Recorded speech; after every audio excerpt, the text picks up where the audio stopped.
யோவான் எழுதின சுவிசேஷம் 1 அதிகாரம் 12 சொல்லுகிறது, அவருடைய நாமத்தின் மேல் விசுவாசம் உள்ளவர்களாய் அவரை ஏற்றுக்கொண்டவர்கள் எத்தனை பேர்களோ அத்தனை பேர்களும் தேவனுடைய பிள்ளைகளாகும்படி அதிகாரத்தை கொடுத்திருக்கிறார். அவருடைய நாமத்தை கூப்பிடுகிறவர்கள், இயேசு என்கிற நாமத்தை கூப்பிடுகிறவர்கள், இயேசு என்கிற நாமத்துக்கு முதலிடம் கொடுக்கிறவர்கள், இயேசு என்கிற நாமத்திற்கு முக்கியத்துவம் கொடுக்கிறவர்கள், இயேசு என்கிற நாமத்திற்கு முன்னுரிமை கொடுக்கிறவர்கள் தேவனுடைய பிள்ளை என்று பரலோகம் அங்கீகரித்து தேவனுடைய பிள்ளைக்குரிய சகல விதமான பாதுகாவல், சகல விதமான ஆசீர்வாதங்கள், சகல விதமான நன்மைகளை எல்லாம் அவர்கள் வாழ்நாள் முழுவதும் அவர்களை சூழ்ந்து கொண்டிருக்கிறது.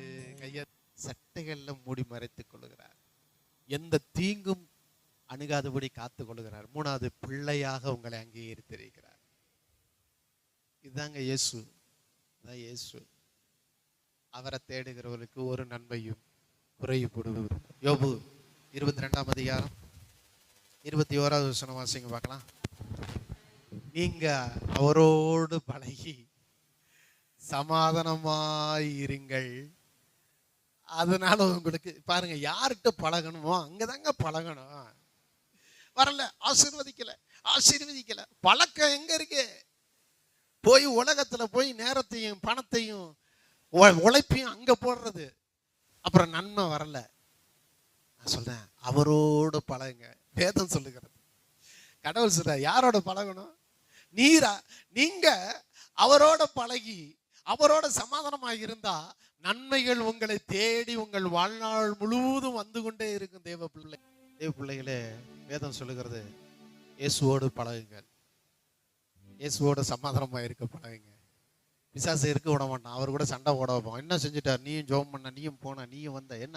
ஆமா, அவர் செட்டையில மூடி மறைகிறாரு, அதெல்லாம் உன் கண்ணுக்கு தெரியாது. உன்னை சுற்றி 1000 10,000 தேவதூர்கள் இருக்கிறார். உன் பாதம் கல்லில் இடராதபடிக்கு உங்களை தங்கள் கைகளிலே ஏந்தி கொண்டு போகிறார்கள். அதான் உன்னதமானவருடைய மறைவு. அவர் இருக்கிறார். அவரோட பழகுங்க. அவர்கிட்ட பழகுறக்காண்டி செலவு பண்ணணும்.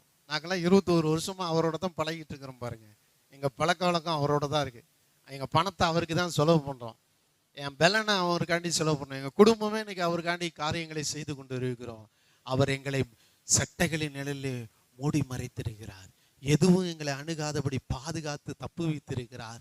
அவர் எங்களை அவருடைய பிள்ளைகளாய் இந்த இடத்துல உயர்த்தி வைத்து கொண்டே இருக்கிறார். காரணம், அவரோடு, அவர் நல்லவர், நன்மை செய்கிறவர், என்றென்றும் நம்மோடு இருக்கிறார் என்ற அவரோடு உள்ள பழக்கம்.